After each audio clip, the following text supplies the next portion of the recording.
Model units are a way for a property to advertise what it has to offer. If you're not familiar, model units at a multifamily property are a staged unit with furniture, the bed.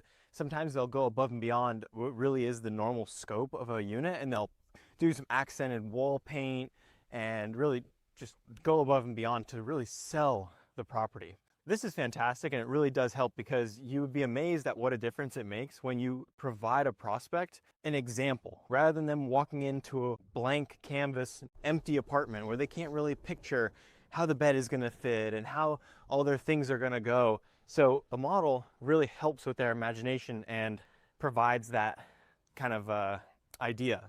With a model unit though, the negatives are if a resident comes in and sees the model that they really like, then you actually show them the unit that they're gonna move into.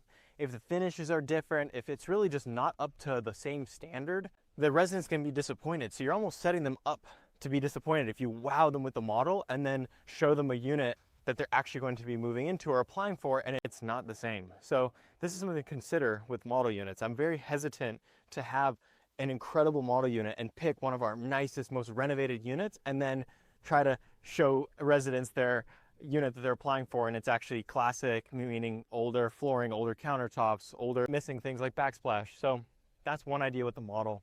The other idea is sometimes a model is best used strategically.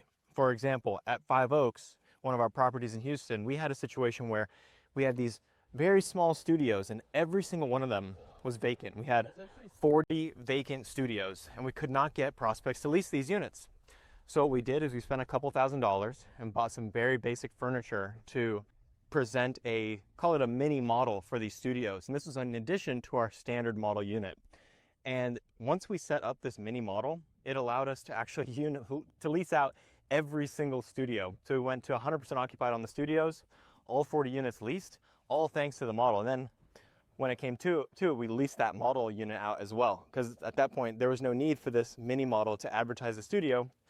We had accomplished its goal. And so that's another concept about models is they don't have to be a fixture at the property. You can move the model around to different floor plans. If you have very high occupancy, you might consider actually getting rid of the model and not having a model and just leasing that unit out.